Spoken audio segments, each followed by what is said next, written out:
साथियों नमस्कार। 15 minute show में आप सभी का बहुत बहुत स्वागत है। इस 15 मिनट की विशेष श्रृंखला के अधीन हम ऐसे महत्वपूर्ण 30 सवाल करते हैं जो आपकी परीक्षा में आने की संभावना सबसे ज्यादा होती है, और साथ ही साथ हम तेजी से इस प्रश्नों को रिवाइज कराते हैं ताकि आप इन प्रश्नों से संबंधित बातों को भी हमारी क्लासेस में सीख पाएं। अगर अभी तक आपने हमारे चैनल को सब्सक्राइब नहीं किया तो इसके लिए सब्सक्राइब जरूर कर लीजिएगा। चलिए शुरू करते हैं आज की इस क्लास को। इस क्लास में मूलतः जो क्वेश्चंस होंगे वो 1857 से लेकर 1947 के बीच के होंगे। पहला प्रश्न, लेकिन उससे पहले एक महत्वपूर्ण जानकारी। आप सभी जानते हैं कि बिहार में पहली बार एक ऐसी वैकेंसी आई है जिसमें सिर्फ एक परीक्षा देकर, ना तो मेंस है ना ही इंटरव्यू है, और एक परीक्षा देकर आप सीधा का सीधा क्या बन सकते हैं, तो सहायक शिक्षा विकास पदाधिकारी बन सकते हैं। और ये परीक्षा एक है। 10 लाख से ज्यादा विद्यार्थियों ने इस फॉर्म को भरा है। अगर आप भी चाहते हैं सफलता अर्जित करना तो हमारे इस पेड बैच से जरूर जुड़िए, जिसकी ऑफर प्राइस अभी 999 रुपए है, क्योंकि 1 लाख से ज्यादा बच्चों के सरकारी नौकरी के सपनों को पूरा करने में द ऑफिसर्स अकेडमी ने महत्वपूर्ण भूमिका निभाई है। तो चलिए शुरू करते हैं आज के इस क्लास को।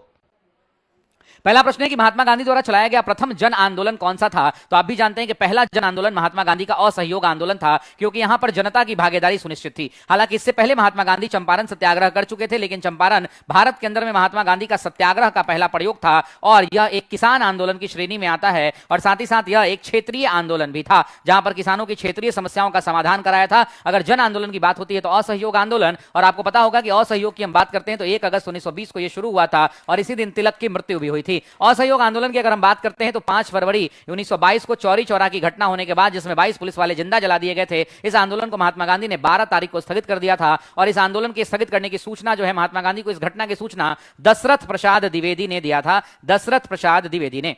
अगला प्रश्न लेते हैं, 1 वर्ष के भीतर स्वराज। जी हां दोस्तों, जब भारत के अंदर में महात्मा गांधी को जनता को इकट्ठा करने की बात हुई तो महात्मा गांधी ने कहा था कि हम 1 वर्ष के भीतर स्वराज की प्राप्ति कर लेंगे, और यह असहयोग आंदोलन के दौरान ही कहा था। ऐसा इसलिए कहा था ताकि जन भागीदारी जो है सुनिश्चित की जा सके, जन भागीदारी सुनिश्चित की जा सके। असहयोग आंदोलन की एक और खासियत बात थी कि जो एकता हिंदू और मुसलमानों की इस आंदोलन के दौरान देखने को मिली, ऐसी एकता इतिहास में दोबारा जो है हिंदू और मुसलमानों की एकता, ऐसी एकता दोबारा देखने को नहीं मिली। इसका एक और रीजन था क्योंकि महात्मा गांधी ने खिलाफत आंदोलन की बैठक की अध्यक्षता दिल्ली में की थी, और खिलाफत आंदोलन को खुद से असहयोग में मर्ज भी करा लिया था। वो खिलाफत आंदोलन जिसका नेतृत्व भारत के अंदर में अली ब्रदर्स यानी अली बंधु यानी मौलाना अबुल कलाम नहीं, मौलाना मोहम्मद अली और मौलाना शौकत अली कर रहे थे।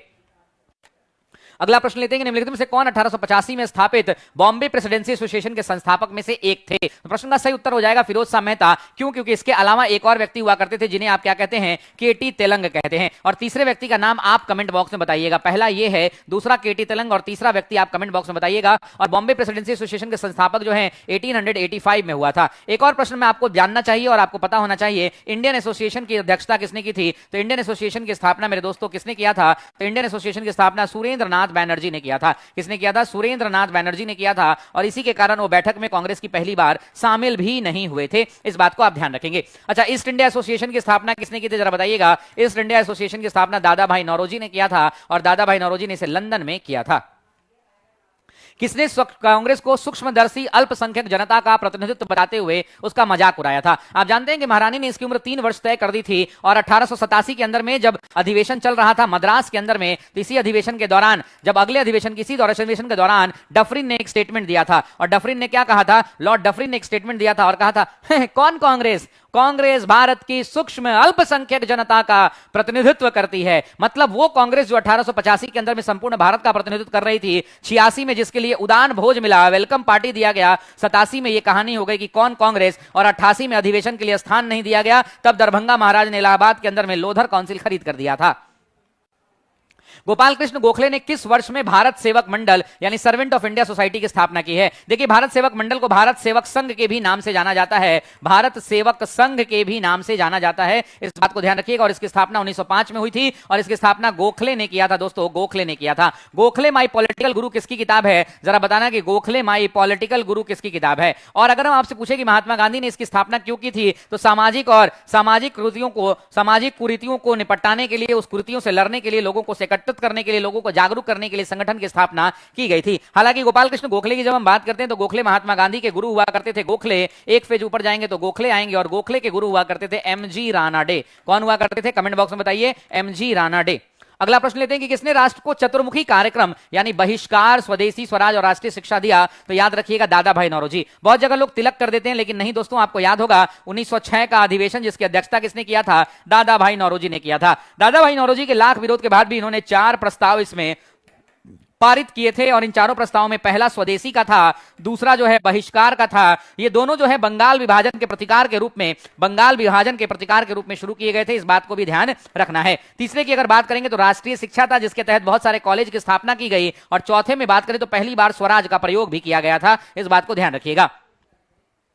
अगली जानकारी एक महत्वपूर्ण जानकारी है। आप जानते हैं बिहार में 1 लाख से बच्चों को सरकारी नौकरी दिलाने का श्रेय और उनकी मदद की है द ऑफिसर्स एकेडमी ने। हम अपनी श्रृंखला को आगे बढ़ा रहे हैं और बीपीएससी का टीआरई 4 का हमारा नया बैच लॉन्च्ड है। इस बैच में आप एडमिशन ले सकते हैं। टीआरई का हमारा 1 to 5 का भी कोर्स उपलब्ध है, 6 to 8 का भी है, 9, 10 का भी, 11, 12 का भी। आप बिहार के किसी भी सरकारी विद्यालय में चले जाएं, अगर आप वहां पूछेंगे कि आप किनसे पढ़े हैं तो एक ही नाम आएगा, द ऑफिसर्स एकेडमी। तो यदि शिक्षक बनने का सपना है तो हमारे इस बैच में जरूर जुड़े। ऑफर प्राइस में यह बैच चल रहा है 999 रुपए के अंदर में। इस बैच के साथ 3 बैचेस और मिल रही है, 5000 प्रश्नों का डिटेल डिस्कशन टीचर कराएंगे, एनसीईआरटी के माइंड में नोट्स मिल रहे हैं और साथ ही साथ ऑफिसर एकेडमी का भरोसा भी मिल रहा है। अगला प्रश्न लेते हैं मेरे दोस्तों। नेक्स्ट क्वेश्चन है कि अलीपुर बम कांड में अरविंदो घोष का बचाव किसने किया था? तो याद रखिएगा सीआर दास ने किया था। ये वही अलीपुर बम कांड है जहां पर मानिक तल्ला जो कलकत्ता के अंदर में हुआ करता था, उसी मानिक तल्ला के अंदर में बम फैक्ट्री के ऊपर छापा पड़ा था, जहां पे बहुत सारे लोग गिरफ्तार हुए थे। 34 लोग इसमें गिरफ्तार हुए थे। इसी में अरविंदो घोष को भी अरेस्ट कर लिया गया था। बाद में अरविंदो घोष का बचाव सीआर दास ने किया। और जब अरविंदो घोष यहां जेल से निकले तो जेल से निकलने के बाद इन्होंने राजनीति से संन्यास ले लिया था। और राजनीति से संन्यास लेने के बाद ये कहां चले गए? तो पौंडीचेरी चले गए। और पेंडिचेरी में इन्होंने एक आश्रम बनाया जो एग्जाम में आता है, उसको हम क्या कहते हैं? जरा कमेंट करके बताओ क्या कहते हैं? ऑरोविलो आश्रम। ये कमेंट करके याद कर लो सभी लोग। ऑरोविलो आश्रम की स्थापना किसने की? तो अरविंदो घोष ने किया था, इस बात को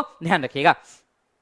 निम्नलिखित में से किसने मित्र मेला संघ की शुरुआत की थी? आपको पता होना चाहिए कि मित्र मेला संगठन की शुरुआत 1899 में हुआ था मेरे दोस्तों, और स्थान हुआ करता था नासिक। बाद में इसी संगठन की शुरुआत किसने की थी? तो 2 भाई हुआ करते थे। एक का नाम था विनायक दामोदर सावरकर, एक का नाम था बीडी सावरकर यानी विनायक, और दूसरे भाई का नाम था गणेश दामोदर सावरकर यानी जीडी सावरकर। इन दोनों भाइयों ने मिलकर इसकी स्थापना की थी। ऑप्शन में सिर्फ एक नाम है, आंसर हो जाएगा। बाद में 1904 के अंदर में नासिक में बैठक हुई और नासिक के अंदर में इसका नाम परिवर्तन कर दिया गया। और इसका परिवर्तित नाम क्या है? जरा कमेंट बॉक्स में किसका परिवर्तित नाम क्या है, जरा कमेंट बॉक्स में आप सभी लोगों को बताना है। इनका उद्देश्य सीधा और सरल था कि शस्त्रों का प्रयोग करके सशस्त्र आंदोलन करके अंग्रेजों को भारत से बाहर भगाया जाए। यह इस व्यक्ति का उद्देश्य हुआ करता था। वो कौन तिथि थी जब मुस्लिम लीग ने पाकिस्तान दिवस मनाया था? आपको पता है कि पाकिस्तान जो शब्द है इसके उत्पत्ति के जनक कौन माने जाते हैं? तो पाकिस्तान शब्द के उत्पत्ति के जनक माने जाते हैं चौधरी रहमत अली। कौन माने जाते हैं? चौधरी रहमत अली माने जाते हैं। और मैं आपको चाहूंगा कि इस प्रश्न का जो सही उत्तर होगा वो डी विकल्प होगा। चौधरी रहमत अली ने 1933 के अंदर में कैम्ब्रिज विश्वविद्यालय के छात्र थे, इन्होंने पाकिस्तान शब्द दिया। हालांकि पाकिस्तान की पहली मांग 1930 में मोहम्मद इकबाल के टाइम पीरियड पर हुई थी, जब अधिवेशन हुआ था। मोहम्मद इकबाल ने पाकिस्तान तो नहीं मांगा था, लेकिन इसने कहा था कि धर्म के आधार पर राज्यों का पृथक्करण होना चाहिए। और अंततः 1940 के अंदर में मुस्लिम लीग की अधिवेशन हुई थी, बैठक हुआ लाहौर के अंदर में, और लाहौर के अधिवेशन में यह फैसला हुआ जिन्ना की अध्यक्षता में कि हमको अलग पाकिस्तान चाहिए। और अंततः इन लोगों ने क्या मनाया था? तो 23 मार्च 1943 को पाकिस्तान दिवस मनाया था। पाकिस्तान दिवस मनाया था। दिल्ली दरबार कब आयोजित हुआ था? तो ऑप्शन जो दिए गए हैं उसके अनुसार सी विकल्प हो जाएगा। आपको पता है कि भारत में कुल 3 बार दिल्ली दरबार आयोजित हुए हैं। पहला लॉर्ड लिट्टन के टाइम पीरियड में 1877 में, इस समय जो वाइसरॉय हुआ करते थे वो लॉर्ड लिट्टन हुआ करते थे। दूसरा आपको पता है 1903 में लॉर्ड कर्जन के टाइम पीरियड पर, और तीसरा आपको पता है 1911 में और हार्डिंग के टाइम पर, लॉर्ड हार्डिंग के टाइम पीरियड पर। यह तीसरा वाला इकलौता ऐसा दिल्ली दरबार था जिस दिल्ली दरबार में स्वयं महारानी और महाराजा यानी जॉर्ज पंचम जो राजा हुआ करते थे और उनकी पत्नी क्वीन मैरी खुद भारत आए थे, इस बात को ध्यान रखिएगा। और दिल्ली दरबार एक शाही आयोजन हुआ करता था। भारतीय राष्ट्रीय कांग्रेस और मुस्लिम लीग के मध्य लखनऊ समझौता कब हुआ था? तो आप जानते हैं लखनऊ समझौता 1906 में हुआ था। और इसके मूर्तकार कौन माने जाते हैं, मतलब मध्यस्थता किसने कराई थी? तो एक तरफ से जिन्ना हुआ करते थे, इस बात को ध्यान रखिएगा, मुस्लिम लीग की तरफ से, और इधर से तिलक हुआ करते थे। हालांकि इसके अलावा एक और समझौता हुआ था, और वो समझौता नरम दल और गरम दल के बीच में हुआ था, जिसका श्रेय भी तिलक और एनी बेसेंट को जाता है। तिलक और एनी बेसेंट को जाता है, इस बात को ध्यान रखिएगा। 1916 में स्थापित इंडियन होम रूल का पहला प्रेसिडेंट कौन बना? देखिए, होम रूल की जब हम बात करते हैं तो भारत में 2 होम रूल की स्थापना हुई थी। एक तिलक का होम रूल का स्थापना हुआ था और दूसरा एनी बेसेंट का स्थापना हुआ था। एनी बेसेंट के होम रूल की स्थापना हुई थी। लेकिन अगर पहले की बात करेंगे तो तिलक वाला पहले था, क्योंकि 28 अप्रैल को हुआ था और ये 3 सितंबर को हुआ था, और दोनों 1916 में हुए थे। इसलिए अगर पहले की बात करें तो पहले ये वाला हुआ है। और इसके अध्यक्ष बने थे दोस्तों, आपको याद होगा, जोसेफ बैपिस्टा बने थे। कौन बने थे? जोसेफ बैपिस्टा बने थे। और इसके सचिव के बारे में पूछता है कि सचिव कौन थे, तो याद रखिएगा एनसी केलकर इसके सचिव हुआ करते थे, एनसी केलकर। जबकि इसकी बात करें तो स्वयं एनी बेसेंट अध्यक्ष बनी थी, और इन्होंने सचिव किसको बनाया था? तो जॉर्ज अरुणडेल को बनाया था। किसको बनाया था? जॉर्ज अरुणडेल को बनाया था, इस बात को ध्यान रखिएगा। निम्नलिखित भाषाओं में से किसमें हिंद स्वराज पुस्तक लिखी गई थी? तो हिंद स्वराज आपको पता है कि महात्मा गांधी ने 1908 में लिखी। दक्षिण अफ्रीका के अंदर में महात्मा गांधी ने इस पुस्तक को लिखा था और दक्षिण अफ्रीका के अंदर में सबसे पहले ये गुजराती भाषा में छपी थी। महात्मा गांधी की अन्य बहुत सारी पुस्तकें हैं, जैसे सत्य के साथ मेरे प्रयोग हो गया, सुनो विद्यार्थियों हो गया, सुनो विद्यार्थियों हो गया, सप्त महाव्रत हो गया, सप्त महाव्रत हो गया, ऐसे अनासक्त योग हो गया, ये सारे के सारे अनासक्त योग हो गया, ये सारे के सारे महात्मा गांधी के संबंधित अच्छे पुस्तकों की सूची है। साथियों, अगर आपके घर में कोई सीटेट की तैयारी करता है तो उसको बताइएगा कि सीटेट अभी तक अगर पास नहीं हो पाए हो, अलग अलग शिक्षकों से अलग अलग संस्थानों में पढ़ लिया है, तो इस बार ऑफिसर एकेडमी को मौका दीजिए, क्योंकि सीडीपी मैं खुद पढ़ा रहा हूं और आपको पता है कि जिस प्रकार से मॉडर्न हिस्ट्री के अंदर में सब कुछ ठीक रहता है, उसी प्रकार से सीडीपी में भी आपको कोई परेशानी नहीं होगी। तो सीडीपी के बैचेस हमारे लॉन्च कर दिए गए हैं। सीटेट के पेपर 1 999, पेपर 2 के अंदर में 999 और कॉम्बो जो हमारा बैच है वो 1499 में उपलब्ध है। बैच अभी स्टार्ट होने वाला है, आप इस बैच में जुड़ सकते हैं। गांधी जी के नाम से पहले महात्मा जोड़ा गया, आपको पता है चंपारण सत्याग्रह के दौरान जोड़ा गया। और महात्मा की उपाधि किसने दी थी? एग्जाम में पूछता है, जरा कमेंट करके बताइए। आप जरा सभी लोग कमेंट करके बताइए, आप ही लोग बताइए इसको, महात्मा की उपाधि गांधी जी को किसने दी थी? आप कमेंट करके बताइए। दूसरा बताइए कि रॉलेट एक्ट कब हुआ था, ये भी कमेंट करके बताइए। देखिए कमेंट नहीं करेंगे मजा नहीं आएगा, है ना, ध्यान रखिएगा। और खिलाफत आंदोलन का नेतृत्व भारत में एक भाई ने किया था, अली बंधु, उनके दोनों भाई का नाम क्या था, ये भी कमेंट में बताइए। जलियांवाला बाग हत्याकांड के लिए जिम्मेदार जनरल ओडायर को निम्न में से किसने मार डाला? तो आपको पता है कि जनरल ओडायर, दो डायर हुआ करते थे, एक माइकल ओडायर और एक रेनिगल्ड ओडायर। माइकल ओडायर वहां का कौन हुआ करता था? गवर्नर। और रेनिगल्ड ओडायर कौन हुआ करता था? तो रेनिगल्ड ओडायर मेरे दोस्तों वहां पे सैन्य कमांडर थे। इन्हीं के आदेश पर 13 अप्रैल 1919 को जलियांवाला बाग में एक नरसंहार हुआ। गोलियां तब तक दागी गई जब तक गोलियां खत्म नहीं हो गई। निरसंग हत्या की गई भारतीयों को विरोध हुआ, हंटर कमीशन बना, सिफारिशें हुई, जांच हुआ और अंततः सब ढाक के 3 पात, जिसका प्रतिकार भारत में असहयोग आंदोलन के रूप में निकल कर आया था। 1945 के अंदर में दोस्तों ध्यान रखिएगा, उधम सिंह हुआ करते थे, इन्होंने लंदन में जाकर इसकी हत्या की। हालांकि अब हाल के दिनों में 1 महीना पहले एक इतिहासकार ने इस पर विवाद खड़ा कर दिया है, इस बात को ध्यान रखिएगा। कानपुर षड्यंत्र मामला किस आंदोलन से जुड़ा हुआ था? तो आपको पता है खिलाफत नहीं, असहयोग नहीं, बिल्कुल दोस्तों साम्यवादी आंदोलन हुआ करता था। और कामर, अच्छा एक और सवाल पूछता है, मेरठ षड्यंत्र केस, मेरठ षड्यंत्र केस किस बात से संबंधित था? यह भी कमेंट करके बताइएगा, मेरठ षड्यंत्र केस किस बात से संबंधित था? निम्नलिखित में से किस भारतीय नेता ने खिलाफत आंदोलन का समर्थन नहीं किया था? जवाहरलाल नेहरू, मदन मोहन मालवीय, मोहम्मद अली जिन्ना, स्वामी श्रद्धानंद। आपसे पूछ रहा है कि निम्नलिखित किस भारत ने समर्थन नहीं किया था? तो यहाँ पे 2 ऑप्शन में आपको दिख रहा होगा, ये दोनों नाम ऑप्शन में आंसर ले सकते हैं। ऐसे प्रोमिनेंट आंसर आपका डी विकल्प जाएगा, स्वामी श्रद्धानंद। इस बात को ध्यान रखिएगा। खिलाफत आंदोलन वो आंदोलन जो खलीफा की सर्वोच्चता के लिए पुनः स्थापित करने के लिए अली बंधुओं ने शुरू किया था। अली बंधुओं में मौलाना मोहम्मद अली और दूसरा मौलाना शौकत अली, मौलाना शौकत अली। और आपको पता होगा कि ये जो अली बंधु हुआ करते थे, ये क्यों किए थे खिलाफत आंदोलन? तो आपको पता है कि जो इस्लाम धर्म के सर्वोच्च धार्मिक गुरु थे यानी खलीफा थे, उस खलीफा की सर्वोच्चता को पुनः स्थापित करने के लिए, सर्वोच्चता को पुनः स्थापित करने के लिए ये किया गया था। इस बात को ध्यान रखिएगा, पुनः स्थापित करने के लिए किया गया था, इस बात को ध्यान रखिएगा। अच्छा, ये मामला क्यों बिगड़ा था? क्योंकि प्रथम विश्व युद्ध के दौरान अंग्रेजों ने मुसलमानों से वादा किया था कि हम ऑटोमन साम्राज्य को नहीं छुएंगे, लेकिन इन्होंने सबसे पहले ऑटोमन साम्राज्य को मार के धुआं कर दिया, यानी तुर्की को मार के धुआं कर दिया और अंततः फिर यह मामला पूरी तरह से बिगड़ गया था।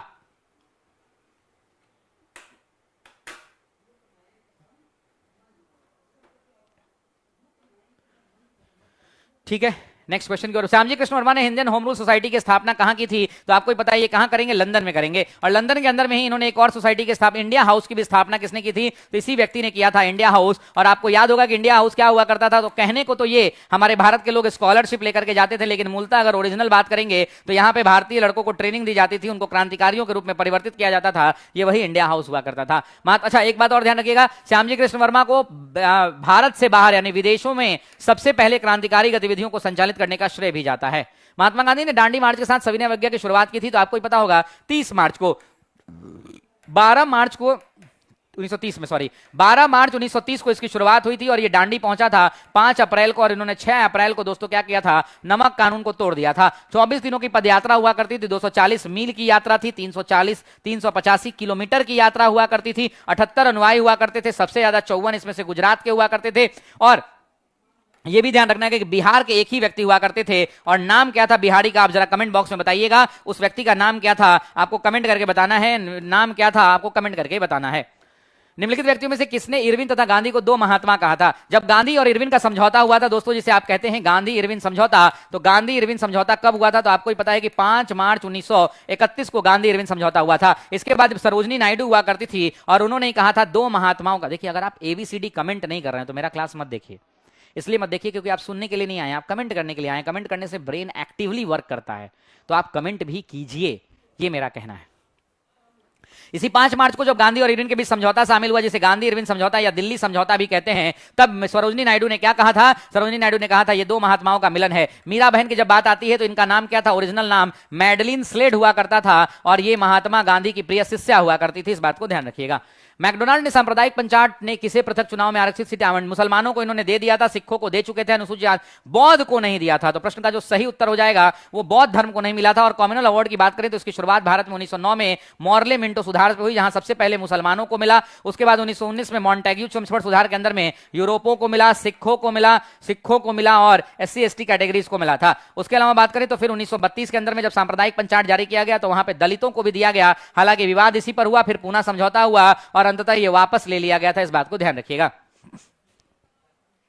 72वीं बीपीएससी बैच की बात करें तो आप सभी जानते हैं कि ऑफिसर्स एकेडमी का एक विशेष चैनल है IAS by the officers academy, जहां पर हम सभी शिक्षक बिहार लोक सेवा आयोग की सबसे प्रतिष्ठित परीक्षा, लोक सेवा आयोग की सबसे प्रतिष्ठित परीक्षा सिविल सेवा की परीक्षा की तैयारी कराते हैं। अगर आपको भी जुनून है, जज्बा है, डिप्टी कलेक्टर और DSP बनना चाहते हैं और अपने सपनों में एक नई जान देना चाहते हैं, तो आप हमारे नए बैच से जुड़ सकते हैं, जहां पर doctor Arun Nirala sir ancient और मेडाइवल पढ़ाते हैं, लक्ष्मण सर ज्योग्राफी पढ़ाते हैं, Shrikant sir polity, Prashant sir economy, Sajid Ali sir science, Anand sir CIR, Praveen sir maths, और मैं आपको आधुनिक भारत का इतिहास और स्टैटिस्टिक्स का खंड लेता हूं। अभी ये ऑफर प्राइस चल रहा है बीपीएससी का, ये पूरा बैच 999 रुपए में उपलब्ध है। आप इस बैच से जुड़ सकते हैं।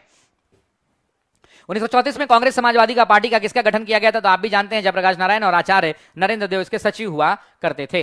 प्रशासन में प्रांतीय स्वायत्ता निम्न में से किस अधिनियम के अंतर्गत मिली थी? तो आपको पता है कि अगर हम प्रांतीय स्वायत्ता की बात करते हैं प्रशासन के अंदर में, तो गवर्नमेंट ऑफ इंडिया एक्ट 1935 से मिला था। और GOI एक्ट आपको 1935 का पता ही होगा कि 1935 का अधिनियम भारत के संविधान का 80% भाग हमारे अपने कॉन्स्टिट्यूशन ऑफ इंडिया के अंदर में एडॉप्ट किया गया है। ये इतना महत्वपूर्ण है। सुप्रीम कोर्ट की स्थापना हो, लोक सेवा आयोग, संघ लोक सेवा आयोग की स्थापना हो, सब कुछ यहीं से मिला है। द्वितीय विश्व युद्ध के बाद 1946 में निम्न में से कौन भारत आया था?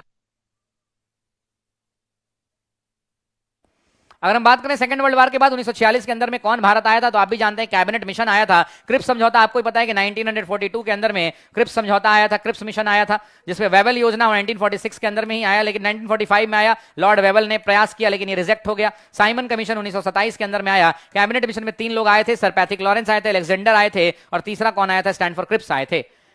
भारत छोड़ो आंदोलन की जब हम बात करते हैं तो भारत छोड़ो आंदोलन के प्रस्ताव के लेखक कौन थे? तो मैंने बताया था यहां पे भारत छोड़ो आंदोलन का प्रस्ताव स्वयं महात्मा गांधी ने लिखा था। लेकिन ऑप्शन में जब महात्मा गांधी नहीं है तो याद रखिएगा, अपनी क्लास की नोटबुक खोलिएगा, वहां मैंने ये भी बताया होगा कि महात्मा गांधी का सहयोग किया है पंडित जवाहरलाल नेहरू ने, और साथ ही साथ मौलाना अबुल कलाम आजाद ने। क्या किया है? मौलाना अबुल कलाम आजाद में, चूंकि ऑप्शन में दोनों है, अबुल कलाम आजाद, जवाहरलाल नेहरू, इसलिए आंसर दोनों को मिला के ई ऑप्शन जाना चाहिए। उपरोक्त उत्तर इसका महात्मा गांधी होगा, लेकिन इन दोनों ने उनकी सहायता की थी, इसलिए, और दोनों ऑप्शन में है, इसलिए मैंने इस ऑप्शन का टिक क्या किया है? ई टिक किया है। बाकी ऐसे ही वीडियोस के लिए आप हमारे चैनल को फॉलो कर सकते हैं। लगातार हमारी वीडियोस आपको मिल रही हैं। अगर ये वीडियो अच्छा लगता है तो अपने दोस्तों को शेयर कीजिएगा, चैनल को सब्सक्राइब कर लीजिएगा और वीडियो को लाइक कर लीजिएगा।